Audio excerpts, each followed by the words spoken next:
guys ready? You better be ready, because it's almost showtime. Come on. Let's do this. Justin! What's up?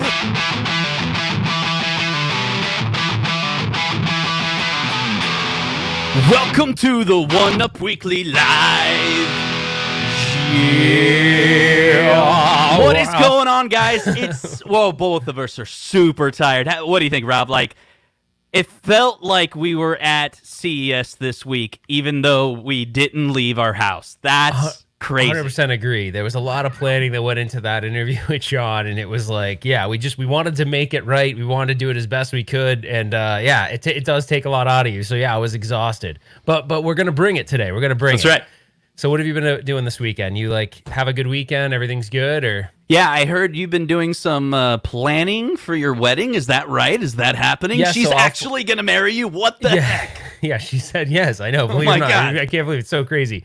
So, we went, did wedding planning. We're getting married in Flagstaff, Arizona, which is roughly about 2 hours north of where I live right now. And everybody on the show is invited.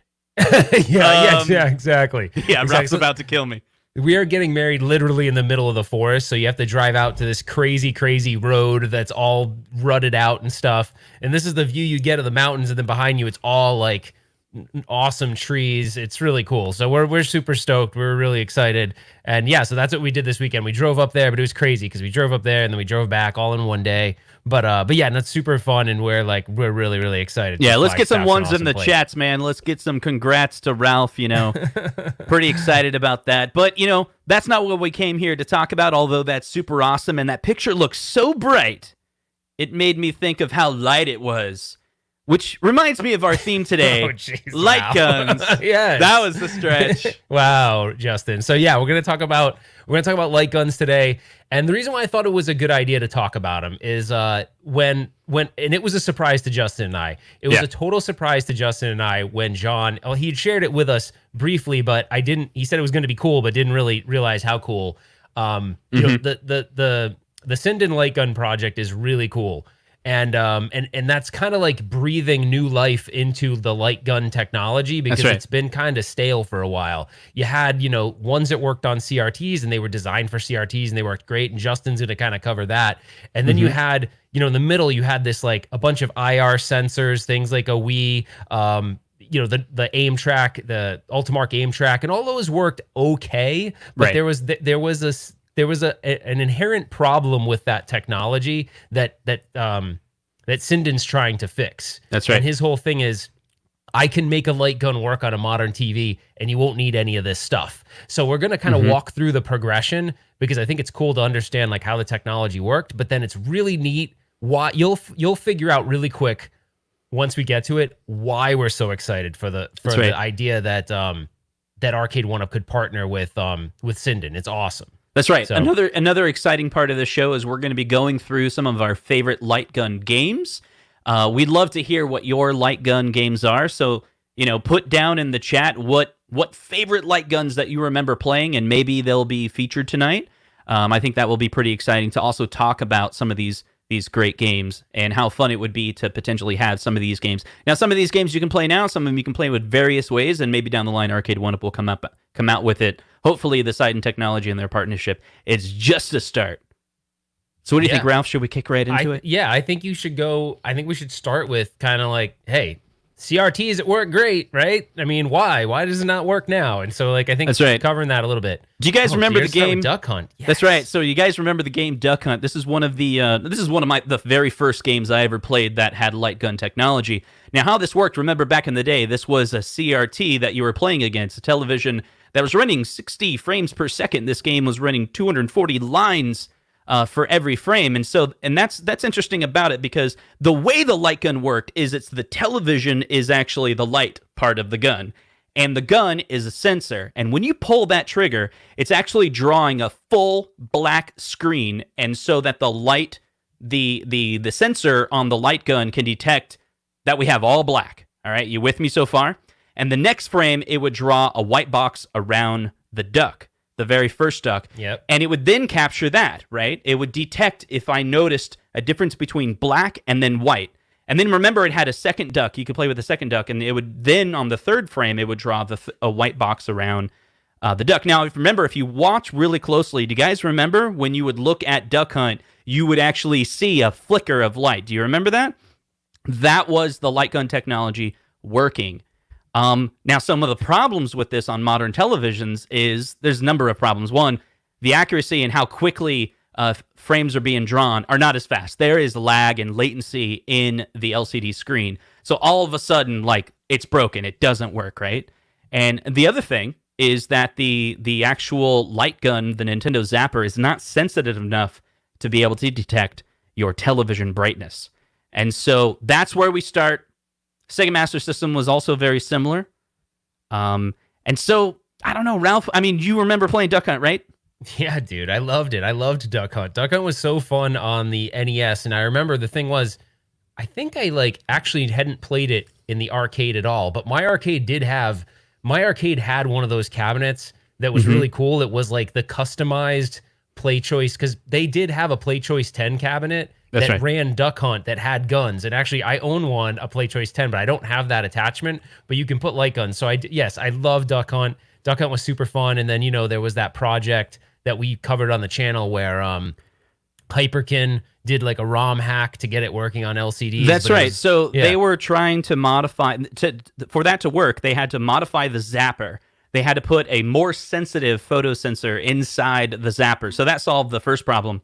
And the second problem was they modified the game, so they had to modify the game so that they could draw that black screen for several frames, because a modern television, it draws all at once. So if you take a look at there's this video that came out by the slow motion guys, and I'm going to show you a part of that video to give you an idea. Just out of curiosity, Justin, do these guys, what do these guys do exactly, the slow motion guys? Well, do they just do a lot of this? They do a lot of slow motion captures, so go check out their YouTube video. But this example in their video about how CRT works gives you an example of, this is super, super slow. You see how it's drawing that frame, or it's drawing that single line of the game.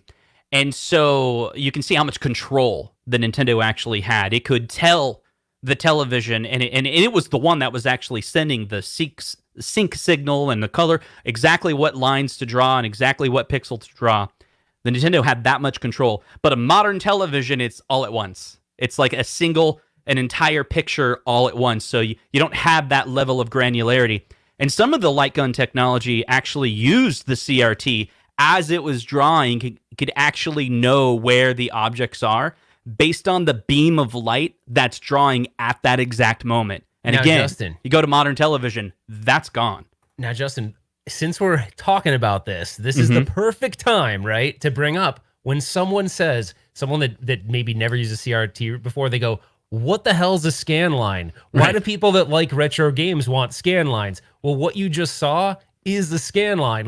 It draws it draws it out like that line by line. So you see the gun doing that. That's right. And that gives it that look. And that look is because it's actually drawing the picture line by line. So you have a little bit of that separation between lines, and it looks so freaking cool because that's what they were supposed to look like. I mean, they were designed for those kinds of TVs. So when someone says, why do you want to enable scan lines? It's because we wish they looked like CRTs still, but we don't have, they're around, just not as abundant as before.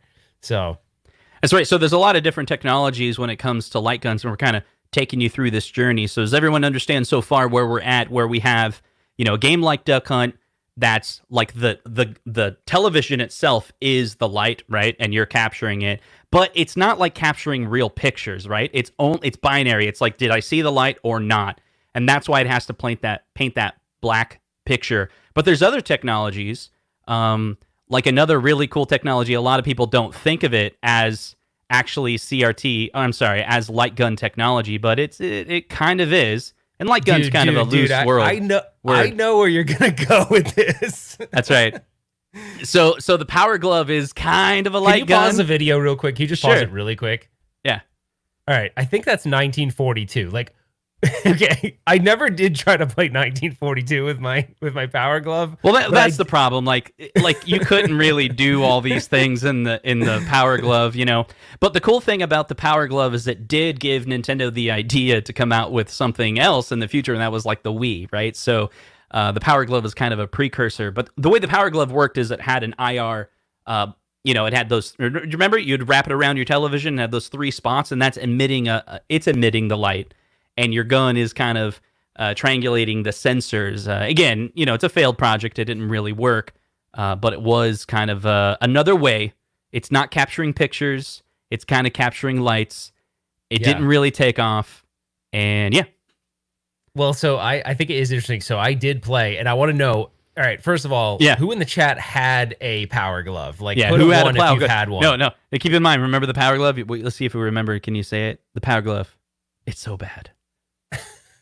What? Do you remember the Wizard? Come on, give me some ones. Who remembers the movie The Wizard? No, you're doing a poll on top of my poll. Okay, I'm sorry. First, Your poll first. What's your poll? Okay, my poll was did you have a Power Glove? Put a 1 in the chat if you had a Power Glove.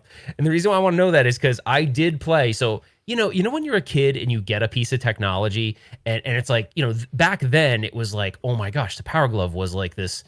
I did see The Wizard. It's just I haven't watched it in forever, but I remember like that Power Glove seems so special to me that when you're a kid, you want it to work exactly like the commercial. Mm-hmm. And I remember the commercial of the guy playing Punch Out, and I'm like, I'm playing Punch Out with the Power Glove. Yeah. This is going to be awesome. This is going to be amazing. And what's fun when you're a kid is you'll convince yourself that it's a good experience because you were so excited when you opened it. But I remember thinking to myself as a kid, like, this is a little disappointing, but I love it. It's the Power Glove. I like made myself like I was like, it has to be good, right? Like it has to be. So the movie Wizard, it was really good because they showed it's basically a commercial for Super Mario Brothers 3, and in the commercial in the video you see the kid, he like blows the whistle twice and jumps all the way to the end, and you're like, oh my god, and it paid off. Remember when you got Super Mario Brothers 3 and you actually tried it and you're like, oh man, it totally worked, right?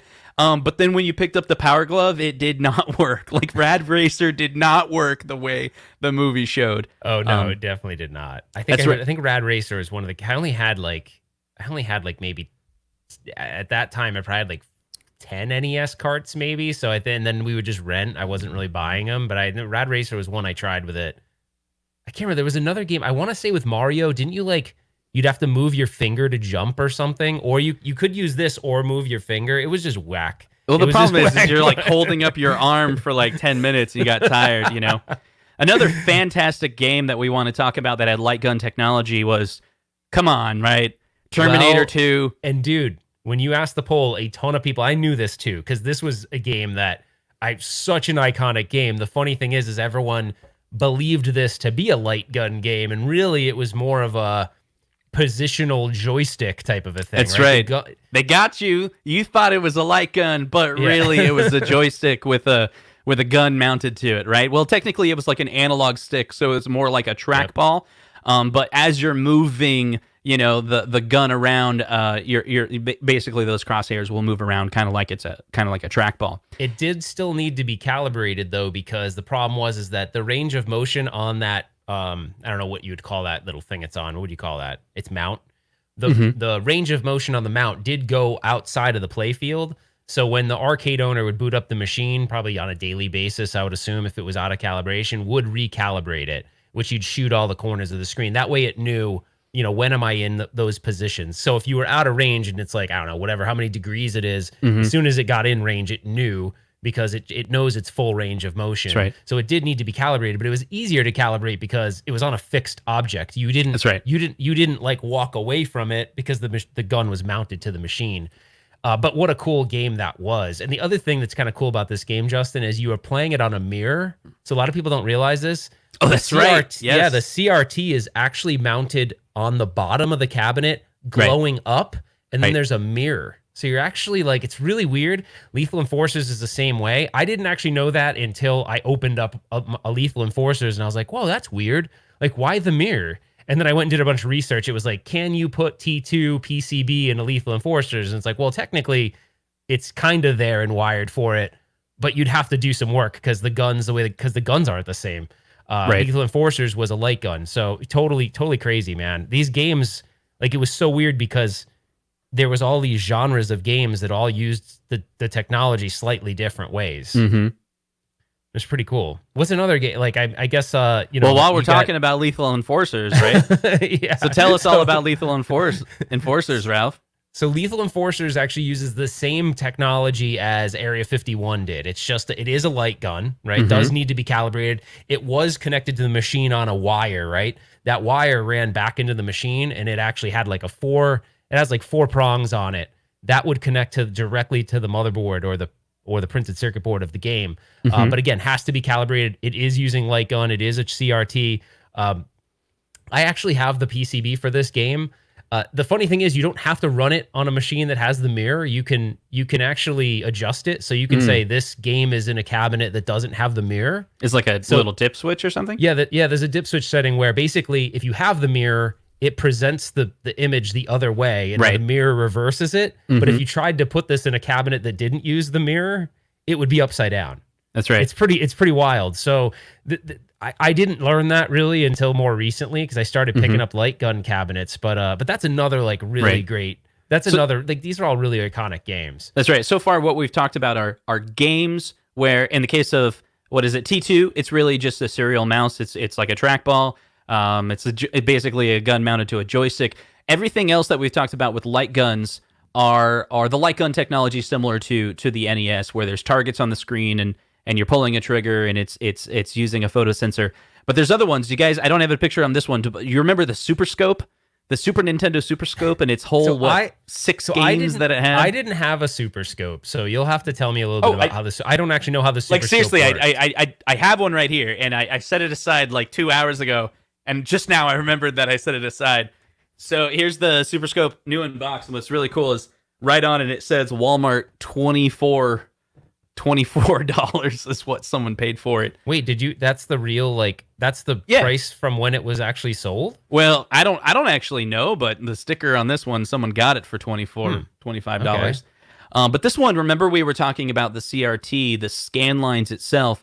So that was a light gun that's actually measuring the CRTs, as the scan line as it's drawing. It also had like a device that you put on top of your television that would help it to be able to detect it. So the Super Scope used an additional piece of hardware then, you're saying. But what did that hardware do that was different from... That's what I was researching. I was trying to figure out, and I'm not really sure. It is required. I mean, it is the best I could figure out is like, so when you press the buttons on it, I think it's emitting a light to your TV that you've pressed a button, and I think that captures that you've pressed a button.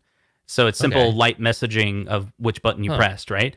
But the actual movement is the actual it's sending information to your television, and the CRT it's drawing, and it can capture the drawing, but it's not images that are being captured, right? But it's much more than a photosensor.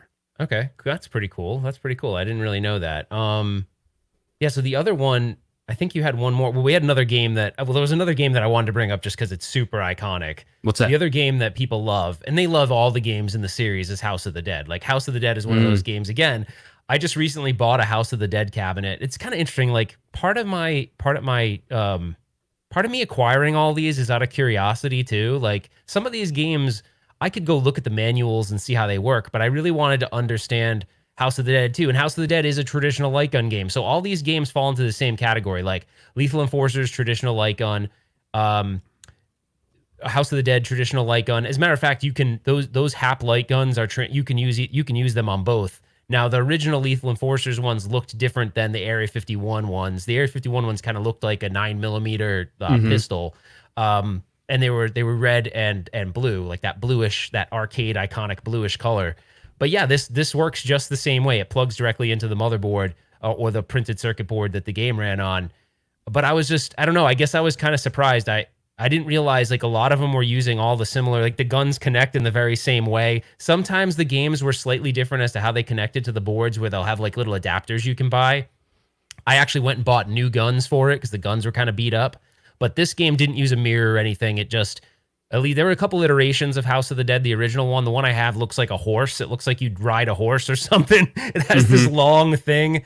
And the reason I think for that long piece actually is because they were trying to get you at the right distance from the CRT. So I think the reason why they built the cabinet that way was, how do we get the people at the right distance so it works well? And when you have that long thing, you wouldn't tend to like walk in front of it. It would have been awkward. Right. So I think it was actually a way for them, and I don't know this for sure, but I think it was a way for them to say, look, let's put the user at the right, however many feet away that makes sense. And we'll just kind of build the cab around that. So it's kind of cool. Like, I love the House of the Dead series, and people love the first one. They love the second one. The third one's pretty cool. The fourth one, I admittedly didn't spend too much time with. And then there's that one that was on the Wii called, oh crap, I can't think of the name of it. So that one shocked me. That one's really, really vulgar. And I was doing a live stream one time, and they started cussing up a storm. And I don't usually swear on the channel. I mean, on occasion, but I was like, whoa, overkill. Yeah, thank you. Someone told me overkill. That game was like, whoa. It's actually a really good game though. So if you have a Nintendo Wii and you want to check it out, that's kind of cool. So I have to tell a quick story, because evidently when I was talking, some people think I was like a rich kid. So I wasn't. I wasn't. We were very poor, food stamps, right? But I will tell you how I got some of these things when I was a kid. I've never told it on the channel. I think it's kind of I don't even know if I told you, Ralph, but I think it's pretty interesting. So when I was a kid, we were super poor. My mom like cleaned houses, and so she would have cash, right, in her purse. And so when the this is kind of like, remember, Ralph? Is this kind of like my Did you steal, dude? What the heck? Hold on. I didn't steal. I borrowed. Check it out. So when the Super Nintendo came out, it was available at Walmart and it was available at Target. Okay. So how could we both have been thieves as a kid? Check you were a thief too? Well, listen. So at Walmart, the Super Nintendo was $129. And at Target, it was $99. And I lived across the street. How do I play you confession music? I need to play you confession. I lived across the street from a Walmart and a Target that were right next to each other. Okay, so I figured out that if I borrow $100 from my mom plus tax, right? So I borrowed that from her purse. Went across, and I told her. I remember telling her, I'm like, hey, can I borrow this? Like, I'm gonna give it back to you like in 30 minutes. I'm not gonna. I think I may have said like I'm not gonna spend it or something. I just need it for something. And she's like, that's fine, So I go across the street to the Walmart or to the Target, and I pick up the Super Nintendo with a game, mind you, for $99. Take it back to my house. I take a blow dryer and I take the sticker off that said what the game was. Oh my gosh, he's 10 times worse than me. Right. All I did was take change from my parents' closet. But dude, then I took the game out, right? The Super Mario World, right? Then I returned it to Walmart. And at Walmart, it was $129, came with no game. Didn't have the sticker, but it's exactly the same packaging. And then I would return it, and I would have $30. And then I did it again, and then again, and then again, and again, until I had enough. I had about $200, so I must have done it about 10 times, and took the money and bought us and just owned a Super Nintendo outright at that point. And then I gave the money back to my mom. Dude, I'm actually like shocked. I don't know. I'm actually shocked that you were like a soup. What the hell? I didn't steal anything. Wait. Adam's questioning why. I just took advantage of Target. Hey. It's not. No. Adam's defending you. Wait. Hold on. What about all the people that are going to Walmart and ordering a Star Wars cabinet for $400 and then returning it? And then buying it at a $50 price, like it's like the same. I don't know. Scam, actually, right? I don't associate with people that do that. I must be the crew you roll around with. I don't know. No one I know does that. What the hell? So I was a poor kid, but that's how I got those games, and I eventually, I don't remember how I did this, but I don't think I did another scam for this. But I had a Virtual Boy for about 2 weeks, and then I returned it because I don't know, because it was stupid. Stinger Film says, what's the statute of limitations? I looked earlier. That's why I was like, I think it's okay to go ahead and say this. Okay, anyways, I'm going to double check the equipment when we went to CES. Oh, okay. I will wrap up this story real quick. I told all my friends this idea. And so, Dude, so they were like, read this my comment. friends were like, okay. Do the Thug. Thug Life Weekly show. Okay, I will tell you, I told this to my friends, my close friends, and they're like, "This is really cool. We should try it." And so they went to the store, and this was years later. They came out with a Nintendo 64, and I'm like, "How did you come back with a Nintendo 64?" And they're like, "Check it out. We went in, and we got it, and then we just walked out with it."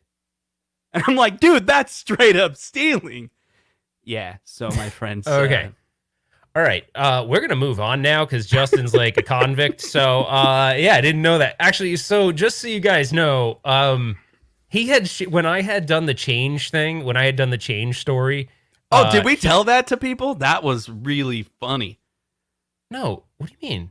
When I told the change if you thing. guys, let me explain it. So if you guys don't know, you were explaining, Ralph was telling a story about the change. I think he did a community post on it, but I'm not sure everyone knew about it. His mom was actually watching that episode. And right afterwards, were doing the post show, the wrap up. How did we do? What, critiquing ourselves, whatever. And he's like, "Oh my God, my mom just texted me." And I was there for that. It was hilarious, but it was like, yeah, because Justin saw that. I hope you enjoyed playing those arcades with my quarters.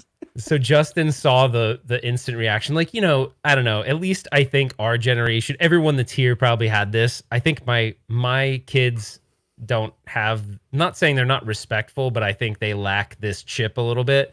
But I didn't want to disappoint my parents at all. Like, disappointing my parents would have been the worst thing ever. At least I paid my mom back, right?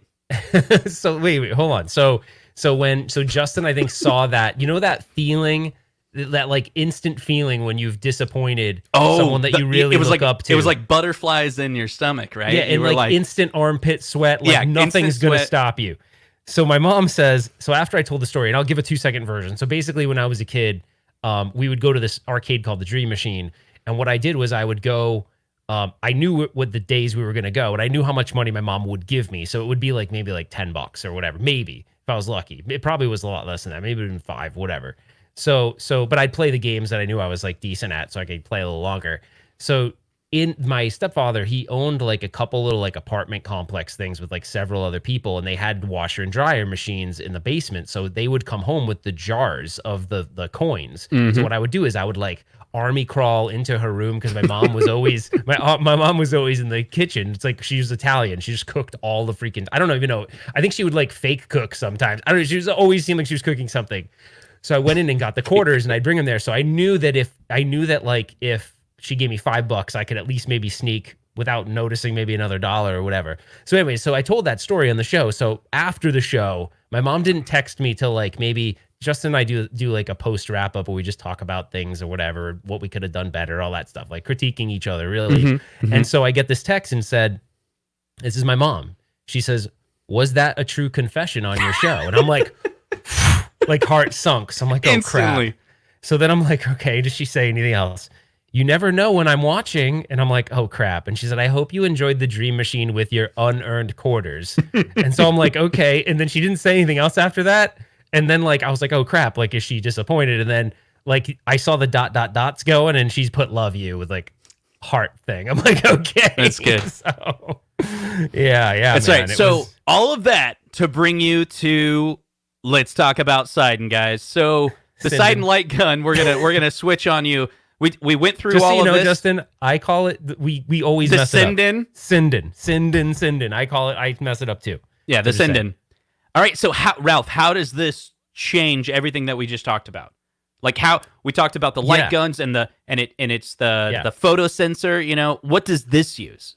So we didn't go into full details of the in-between, right? So the in-between we kind of did. So the in-between used IR sensors that would go on top of your TV. Right. And the thing about I think those, everyone in the chat everyone owned a knows Wii. Those. Yeah, everyone knows. Yeah, you had a Wii, and you probably, because you had to set it up, right? You would have to set up your little sensors, you know, and you're like, yeah, you know how that works. So the Wii actually did it a little bit better than I'd say like the one that all the arcade guys are using, like for the last, probably, it's got to be over 10 years now. I'm trying to think of the last time I got one of these. It was a while, but the aim track, the Ultimark aim track was like a big deal, because it was like bringing, you know, people started building these multicade machines, which had like tons of games on them, and they wanted to put gun games on them. So they would buy this sensor bar and put it on top. Now the limiting factor to these, there's a couple, but the biggest one is when I stand in a place, I calibrate it, right? The gun has an idea of what the play field is now. If I move 2 feet behind me, the gun is actually inaccurate at that point. So your experience degrades because you moved. So technically you'd have to calibrate it again. So it doesn't really have this idea of line of sight. Like, it's not like you hold the gun up and the gun goes, oh, I know what the screen is. Like, you tell the gun based on the sensor tracking it where it is. So it kind of works like a mouse. It goes, all right, here's my mouse. But it's like an air mouse, and it finds where it is on the screen, which is great. You move, it's done. The tracking speed also is not as fast, and that's because of LCD inducing lag. So you have that lag in there too. So it's just not fluid. Like, even the best way, even if you can set it up the best you can, use the extreme IR bar, still doesn't feel right. Like, it's still lacking. It's not perfect. Yeah, do you guys remember? I'm going to sidetrack you for a second. So, you guys remember we were playing back in the day? We played Rock Band, and what was it? Guitar Hero, right? And so when you first hooked it up, you had to calibrate it, right? And the calibrate it was to compensate for the lag. It's basically to tell the console and teach the console how much lag there is in that panel itself. Yeah, when the image is being displayed to you versus and pressing the button so that those things kind of match. Right. What was cool about that is the refresh rate or the lag is typically consistent on all panels. So if there's, 15, 20 milliseconds of lag, it's typically always that, right? But imagine every single time you went to play Rock Band or Guitar Hero, you had to recalibrate it again because you were standing in a different spot. We didn't have to do that because that technology, you were just getting it lined up to the game itself. But with some of these Lightgun technologies, to Ralph's point, what he's talking about is you're calibrating it to the exact spot that you're standing. And if you move to another spot because whatever, you want to sit on the couch because you're lazy or whatever, it's all off now. So you have to recalibrate. And that's not cool. Yeah. So instead of the light gun, so imagine, this is a great way to put it. When you were using a CRT, your light gun interacted with the TV. Like that there was a little bit of a concert going on between the gun and the screen. Right. Now when you did the sensor bar, your gun's not talking to the TV at all. Your gun's really talking to the IR sensor. Right. So it was pretty interesting. So then there was one other technology, Justin, I think we might have forgotten to pull the clip, but there was one technology that tried to kind of do what Sinden is doing. And unfortunately, it didn't really take off that well. I don't know. I don't think the sales were very good, but it was called the PDP Mars. So maybe we can maybe throw the website up there or something. So how the PDP Mars worked is it said, okay, no IR sensor. So everyone's like, yes, this is awesome. No IR sensor. Well, instead of taking the IR sensor, putting it on the TV, they said, let's put a camera on a table or a coffee table and point that at the screen. The camera will figure out the play field, and then the gun will emit a laser, and the camera will track that. Right. The problem is that you still have the same problem. If that camera moves, if you move the camera or bump the camera, you're out of calibration. Yeah, so there's this whole setup, right? It's this whole setup. So you got to set up the camera in every single time you want to put it away. You got to set it all back up again, and is it right? You would have to put it in the same location again. Well, approximately, kinda. So it basically shows you, like, it actually shows you on the screen where the camera is, and then you kind of keep adjusting it. And then once you get it right, it locks it in, and you actually hear the thing lock. It actually locks the camera in place and says, "This is my play field. I understand what it is now." Now the experience was pretty good here, though. So like the Mars PDP works pretty good. So I have that. If you scroll down just a bit, Justin, they have that. I actually haven't played the big buck version, but Voyage of the Dead's actually a pretty fun game. I play it with my son sometimes. But again, it's like there hasn't been a huge adoption. There aren't like a bunch of games on the roadmap that I can see. So I'm afraid this one might fall off. It really might. Yeah. I don't know. And no one's really, I haven't seen anybody even taking the time to maybe potentially try to hack it and go, let's use this on arcade. Like no one's really that interested, I think, because now you got to have the place to put the camera. So it's like, imagine if you have an arcade cabinet, where the heck are you going to put the camera? You'd need some mechanism that holds the camera far. It just doesn't, it's not feasible for that. That's right. So what's great about Sinden is he's like, let's make all the technology literally in the gun and get back to it's working with the TV. And how he effectively does that is he's got a CPU, he's got a sensor and a CPU inside that gun that can operate at 60 frames per second. So it's a very, very fast camera that's inside that gun. Now the cool thing is so how does the gun know where it is on the play field? So this was genius. Now you can see, if you look at the picture, you'll see there's like a white border around the Duck Hunt game. That border has continually gotten smaller and smaller and smaller as he's perfected the technology. So wherever you are with that gun, the camera looks at the border and goes, what's my playfield? It immediately knows what the playfield is no matter where you stand. So you don't have to calibrate it anymore. There isn't a sense of calibration. Yeah. It just goes, where's my white box? Okay, cool. And if your TV is 42 inches, 24 inches, 40 inches, 17 inches, doesn't matter. It's just looking for that white box. That's right. And once it sees it, so it's really using, once the gun's got line of sight at the TV, bam, you're good. So his whole thing was, we need a plug and play solution, and we need it to be, the processor has to be fast so that it can do this in a way that doesn't, the problem with the Ultimark aim track is it's laggy. Like, you feel the lag. You'd know if you tried it, it just feels a little muddy. And so he really wanted to get rid of that muddy feeling, get it like super fast if he could. And then he was working on, over the past like probably almost 2 years now, reducing the size of that white box. So get it smaller and smaller, so you could still, so it's not a distracting thing to you. And then the other thing he brought into it is he put recoil in the gun too. So he's going to sell a version that has non-recoil and recoil. But why I'm so excited is if you scroll down and look at the games that he's actually tested this on, he went through, like, he's testing it on all the games we want to play. Duck Hunt, Time Crisis, Virtua Cop, all the House of the Deads, including Overkill, Terminator 2 Arcade, Mad Dog McCree, Lethal Enforcers, Area 51. And the other cool thing is this light gun technology is not limited to just PCs. It is going to work on a Raspberry Pi too. So there's a lot, just as a standalone project. And if we haven't made it clear, this is the technology that's going to be on Big Buck Hunter for Arcade 1-Up, right? So we go through all this history, right? And problems, different solutions. But a lot of people have only been disappointed with Sinden because they wanted it yesterday, right? Yeah, they wanted it right away. And so it's just a guy that came up with the concept, and he's been, building this technology. He put together a Kickstarter, Indiegogo, for people to purchase this with the intent of it working with, like your own emulator like MAME. But what we found out this year that's super exciting is that Sinden, he's actually partnered with two companies that we know of. One is called Polymega. Now, Polymega is a console that allows you to play with original cartridges and CDs, many different systems, and they've partnered with Sinden to be able to get that Sinden technology inside it. But Polymega has never released a product up to this point. It's still exciting, and we're looking forward to that, but they don't have an established, product in the market, whereas Arcade 1-Up does. This is their third, fourth generation with a really good track record. So Arcade 1-Up is going to make this guy a lot of money, which is really cool because he developed this idea. And Arcade 1-Up's helped bringing it to the market. And that's an important thing because I love how Arcade 1-Up is partnering with someone who's coming up with the best technology, but maybe this guy doesn't have the ability to bring it to market at a commercial level, but Arcade 1-Up can. And that's really cool. That's really cool. It's going to help him. It's going to help him fund his next project, right? Think of all the money he's going to make from the Big Buck Hunter or more games down the line. What else is this guy going to come up with? That's I don't know. And then not only that, right? I just view it as this is kind of a way to, you got to think of it this way too. If you're going to preserve these games in the sense that we're going to live in a world where you're not going to be able to just go, most of us can't just go and be like, oh, I want to play Lethal Enforcers. And you're going to go like pick up the cabinet with the CRT in it. Like that wouldn't be feasible to a lot of people.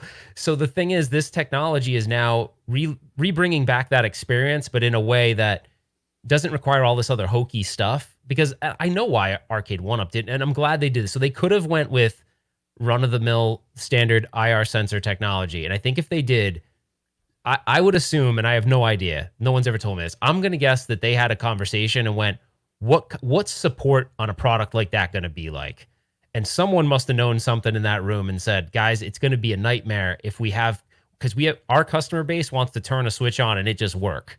If we go through this and they're always having to calibrate, or they move after they calibrate, and now all of a sudden the guns don't work right, imagine all the support calls we're going to get. Right. So this was a really smart They're like, move no. So you got to put an X on your floor in front of your arcade 1-up cabinet, stand 3 feet away, and just stand there, and every single time you want to play, you got to always go to that X. No, that's not going to work. Just we need Sinden, right? We need Sinden. It just needs to work.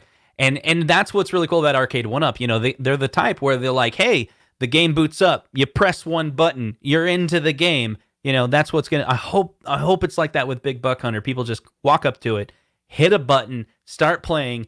They pull the gun out. Your buddy can come over, never have seen it before, and start playing with you. He enters the game. He's shooting. It just works. There's no calibration. Yeah. It has a lot of potential for that. And a lot of it has to do with also the fact that there's actually some pretty heavy processors in the gun, right? The gun is doing a lot of this processing so that the camera can read the screen very, very quickly, right? So someone was asking, Andy was saying, how's this different than how the Wii did it? The Wii was still using a sensor bar to track the gun. The Wii actually was pretty good though. Like I'd say it tracked pretty good. Like that House of the Dead cabinet I built with the Wii, it's a pretty good experience actually. So the Wii did it fairly well. I just think this is eliminating. He's like, look, I don't want additional hardware. You should just be able to plug it in. And I want the gun to now interact with an LCD like it did in the past with a CRT, except you got to do a lot more to get that to happen just because the technology is so different and it doesn't scan, it doesn't scan lines and draw the screen. So it's pretty damn cool. But the other thing I think I like about this is I was actually really shocked, right? Because if we really think about, where... I mean, Arcade 1-Up hasn't been known for putting the amazing controls on their cabinet. It's really only in the more recent releases where they've said, let's do higher quality Sanwa clones. And then even like the special edition Marvel back there that has the real Sanwas in it. So I was afraid. I'm like, dude, if they do, and I used to say this to Justin like offline, I'd be like, if they do light guns and they do it poorly, like that whole genre is dead. Yeah. Like, so they I remember we were talking about dead, that. But dead for them. You didn't even consider that they would go I with said they Sinden. wouldn't do it. Yeah. Well, I said they wouldn't even do it. I'm like, they're not going to do it. And I was no way I was thinking they were going to partner with Sinden. No way. Yeah. So they somehow got an agreement. I mean, I'm assuming in their mind, whatever their sales projections are, and that's what we learned. This is what you want to do. If you want to get someone like that guy to sign a deal, you just get him drunk. That's remember? You get him drunk. That's at least what John said. I don't know. And he was like, sure, guys, I'll sign whatever. So yeah, no, I'm excited. I'm excited about the Sinden project for more than just Big Buck Hunter on Arcade 1-Up. I mean, before I even knew they were doing that, I was excited about it just to be able to put it in a Pi build, put it in a PC build, and use it that way. So, whether or not you're, going to get the Buck Hunter or not, you should know about the Sinden project, and you can invest in it if you want still. So I think the Indiegogo is still, the Kickstarter's done, but there's an Indiegogo. You can still get the guns.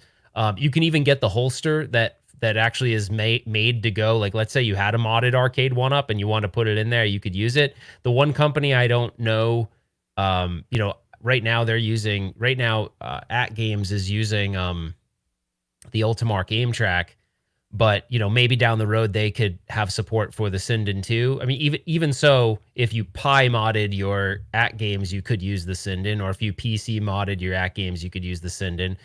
So this is going to be a really, like, I truly believe whether you're on the Arcade 1-Up bandwagon or not. We should have known. We should have known from this picture. I know. Well, I know. I did see that picture and didn't even think anything of it. I just thought, hey, he slapped it on the side of an Arcade 1-Up. That's right. John probably sent him that Arcade 1-Up a year ago when they started talking. But I just want to let you know, like, it doesn't matter whether you're like someone that even buys or wants an Arcade 1-Up. This project you have access to this project no matter what. So this is going to be something I'm going to cover on the channel way beyond what, and Justin and I will cover it probably together, way beyond what Arcade 1-Up's doing with it. Because you got to think, if this is the first Buck Hunter, we may not see a next game announcement for 6 months after that.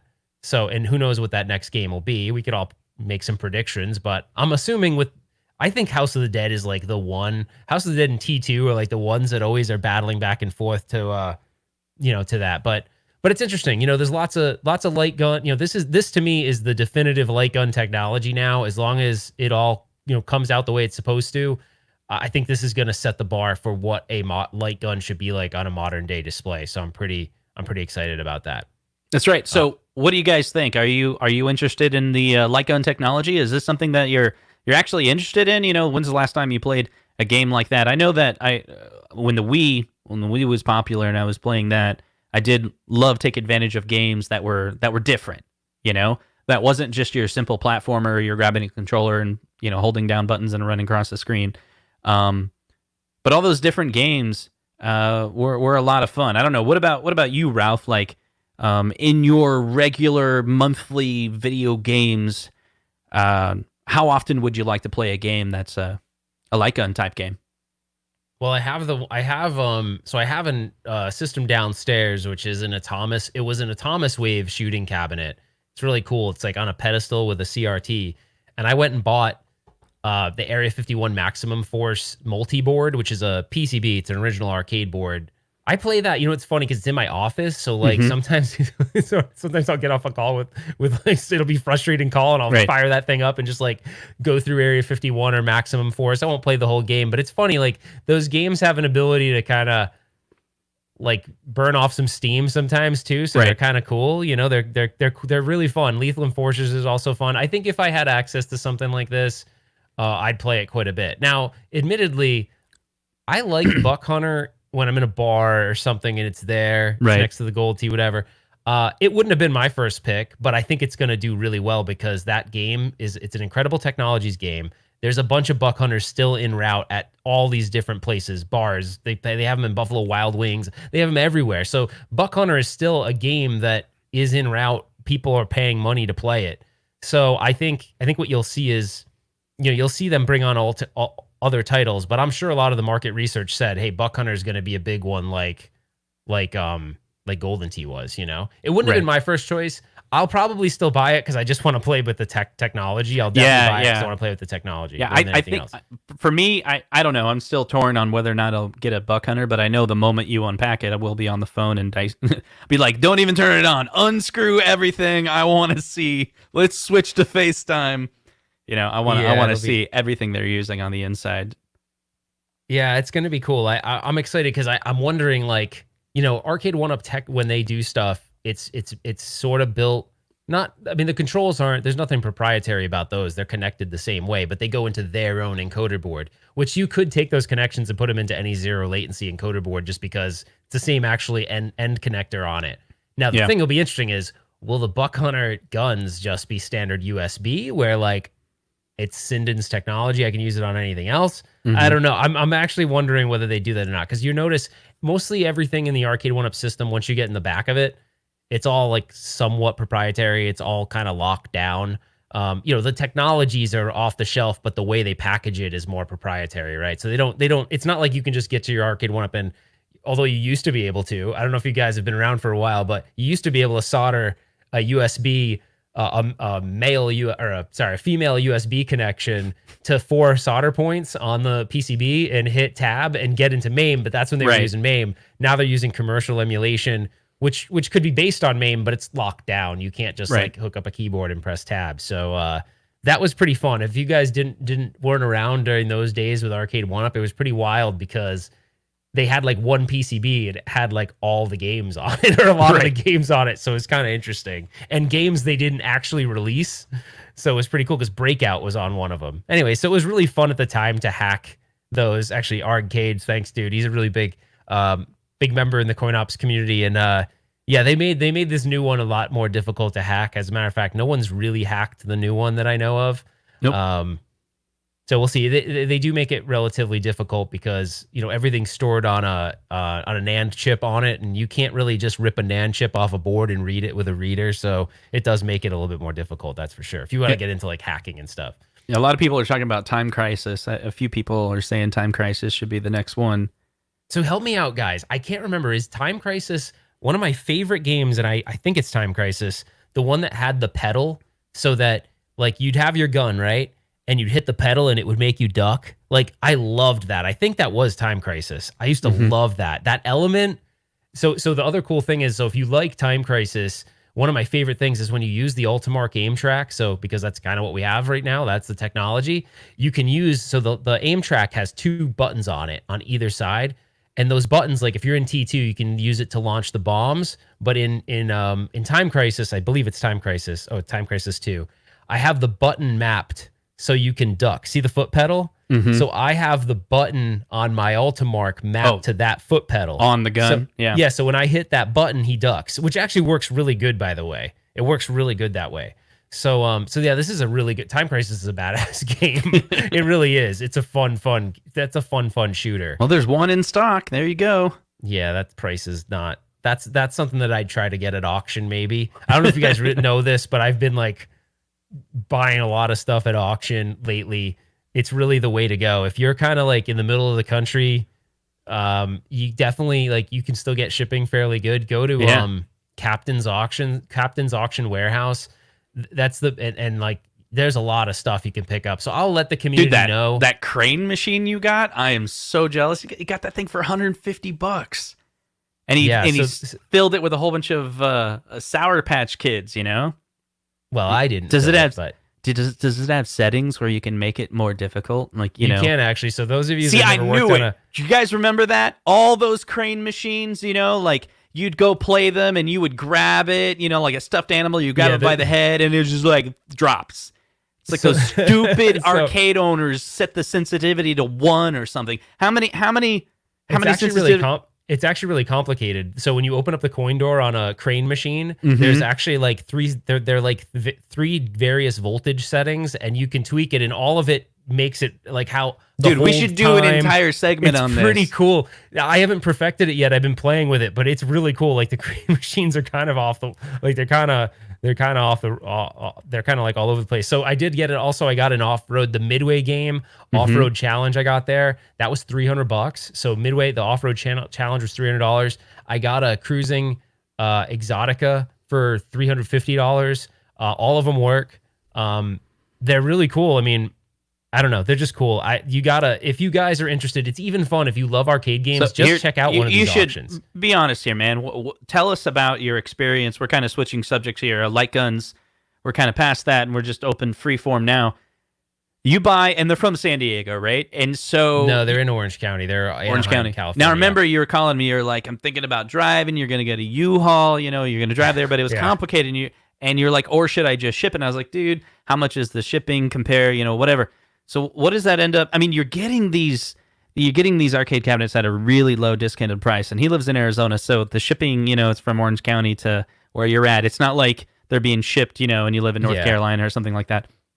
How does that work? So I can't speak to like if you had to go a longer haul, but typically what they do is they'll have, and people are buying these all over the country. So what they try to do is they try to like the shipping companies that they use try to like dispatch when they have. You know, they don't wait, but if it's like, hey, how many things are going to Arizona, they kind of What's the name of the place that you're buying them from? Captain's Auction Warehouse. So you can bring it up real quick. You do Captain's Auctions, it should come up. Okay. But yeah, so here's the thing. You're almost better off bidding and winning on multiple systems, because if you bought one system and it's a good price, your shipping is actually the same cost. So if you bought one machine and your shipping was $450, I had 3 machines and the shipping was $450. So that didn't matter for whatever reason. I don't know why. I couldn't tell you. I didn't ask. I was just like, $450 sounds awesome, you know? So I got 2 2 450-pound racing cabinets, right? So, I mean, that's a lot. So you're talking like $450, $500 for the shipping. And they do a really, really good job. But if you're in the area, if you're in Southern California, you can certainly go and pick them up, and they actually help you load them and everything. So I was just surprised. I didn't really realize. And the cool thing is, here's the thing. See, Zohar lives in that area, and they have Mortal Kombats all the time. All the time they have Mortal Kombats. All the time they have Mortal Kombat 2s. I saw there was one Mortal Kombat 1 last time. Every now and then they disgrace the series by putting someone somewhere puts like a Pandora's box in it or something. That's right, and we know Zohar can afford it because this is a no super chat episode. So, dude. There you go. So cool. We're saving just simply us turning off super chats. You can now afford an MK. But yeah, so definitely, TNT Amusements is another really great place. But I liked Captain's Auctions for the sense that you can do the auction from anywhere you are. Right? You just jump online. You register. So let's say, and I'll let you guys know on the Retro Ralph channel, we can't do community posting yet from One Up Weekly. But what I'll do is I'll alert people via Retro Ralph, and then eventually One Up Weekly when we have access to do it. But you just go to the website, you register as a bidder. You put things like your credit card info in there, and you can just bid, and it goes a long time. The last auction went from 11 a.m. Pacific time to like 2:30 a.m. Pacific time, and it was crazy. But the thing is, people drop like flies at the end, so you can snag. And then good that's stuff. where you get the deals, right? That's when you snag. You gotta gotta stay go up at late. the end. Yeah, because so what happens is all the guys in the beginning are like, I think guys that own and operate probably arcades and stuff. They'll bid a little higher and stuff like that. But if you want to get those like, you know, $100 to $300, which is really the sweet spot, it's pretty awesome. So Lewis was asking about the giveaway. The giveaway actually goes through today. So the giveaway ends tomorrow. So we won't actually announce it till, I can either announce it on the next Sunday show, or we can just announce it, you know, I can just reach out to the people directly. So it's up to you guys. Maybe I'll just announce it, but I'll already reach out to the people. Cause I had to go one more day because it seemed like we messed up and didn't tell people about it. So yeah. So anyways, yeah, it's really cool. So auction is definitely the way to go. But here's my one caveat to auctions. You gotta be careful. Like, he will tell you things like, hey, this game is having monitor issues. If it does, and it will tell you in the notes too, don't be bidding on stuff if you're not one that wants to fix it. Most of the stuff works, but every now and then you'll come across stuff that says, oh, there's something wrong with the controls or something like that. They'll even sell project cabinets like, oh, the steering wheel doesn't work. So just make sure you're like, if you get into the auction thing, just be careful, because if you don't want a project cabinet, if you're not reading, you could end up with a cheap cabinet and go, I won, and then you're like, fine print, it's like ghost rides or something, like it doesn't work. So but you got a couple of those that were like pristine, right? Like you didn't have to do anything with, but you kind of. So I got the House of the Dead relatively cheap, and the reason why is the CRT was showing as it didn't work, or it wasn't working right, and it was just the horizontal and vertical hold, and it works. However, I did get hosed on the green monster one, the green Rush Rock one, the San Francisco Rush Rock one. It doesn't work. It's the CRT's busted. So I'm either going to convert it to an LCD, which really pains me, or just sell it to someone else as a project. So yeah, but it's fun. It's fun to just watch. If you guys love arcades, which I know most of you guys do, it's fun to just watch, because the guy's like, I'm gonna $50 all through, so, you know, going once, going twice. It's pretty fun. It's exciting to watch. And this guy is like an older dude, and he goes till like God knows crazy late into way into the night. It's nuts. Anyways, what are we doing now? We doing final thoughts? Yeah, someone asked what guitar I'm playing. So this is a Fender Stratocaster. It is the Billy Corgan special edition, because, you know.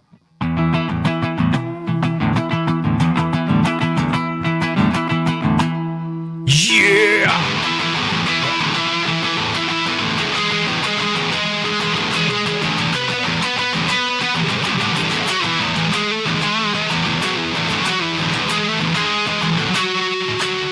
Okay. Anyway. So someone asked, oh, it was so hard. Well, just for everyone's, I know everyone may not be as big of a MK fan as he is, but could you get an MK for under $500? So I think as time goes on, it's harder to get those, like, if it's in really good shape, it's harder to get those like iconic titles for super cheap. Like the cabinets that go right away, and it's crazy. Street Fighter 2 Champion Editions go super fast. Street Fighter 2 Hyper Fighting super fast. Big Blues, forget about it. You're gonna pay a ton of money for the Capcom Big Blue. MKs, they go quick based on condition. So it's like anything else, but those are a little tougher to get. So in this episode, Ralph never stops talking about auctions, even though the entire episode was about light guns. So in this episode, we learned that Ralph is getting married still, and that's pretty good because you know, I've talked to Kim a few times. Oh wait, no, I've never talked to Kim. I swear I've never talked to Kim. There's no reason why I would ever talk to Kim, right? So never mind about that. I don't know. Anyway, she's pretty nice, and she puts up with Ralph, and a lot of phone call conversations I hear in the background. I can hear her roll her eyes at your nonsense. So that's pretty cool. We learned that Ralph knows a lot about light gun games, but the question is whether he ever plays them. I don't think he does. I think he just makes a YouTube channel about games because a lot of people like them, but he doesn't. Wow, that's a pretty bold statement there, buddy. It's pretty bold. I think that Ralph actually just really likes technology. Well, that's true. And technology is in video games. And all amazing technology started with games. And I actually think I'm going to have one final thought, and it's by Mike, and it's the best final thought ever. On this episode, we learned that Justin was a juvenile delinquent. Oh, God. And that's how we're ending the show. Yes!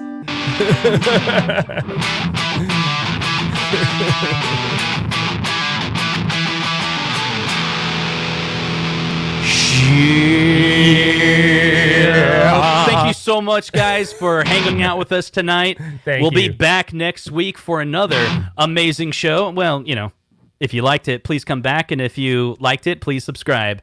And we'll see you all. And wait, after the show right now. Oh, and after the show right now, my door opened and you guys didn't see it, and I went like this, and it was my son. So after the show, I'm gonna pay $10 for some nonsense Fortnite thing right after the show. So yeah, so I'm super stoked about that. But anyways, guys, thank you so much. You know I do the Italian goodbyes, but I'm really gonna shut it down. No closing time. No. He's not. See, now he's ignoring me. Down Louisiana, down to New Orleans. We're back up in the woods among the evergreens. Stood a log cabin named Earth and Woods. Lived a country boy named Ratto Ralph. Never learned to read or write so well, but he was playing the guitar like he's ringing the bell. Go, go! Go, Johnny, go, go, go! Go, Johnny, go, go, go! Go, Johnny, go, go, go! Go, Johnny, go, go, go! Johnny, be good. All right. Say the line. Say the line for the movie. We'll see you. No. Say the line from the movie. I guess you guys aren't ready for that. But your kids are going to love it. All right, and we'll see guys. you on the next one. Take care, guys. Thank you so much for your support.